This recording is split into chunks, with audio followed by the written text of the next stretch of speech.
வணக்கம் நண்பர்களே. இன்று நாம் கருணையுடைய சிறுமி என்ற சிறுகதையை பார்க்க போகிறோம்.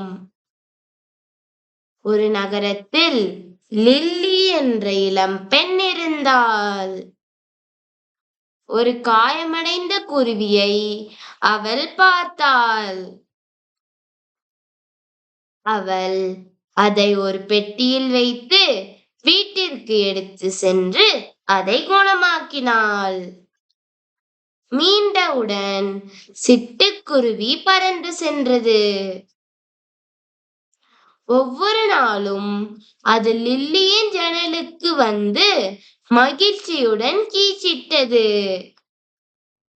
லில்லியும் குருவியும் அவளது கருணையால் நண்பர்களானார்கள்.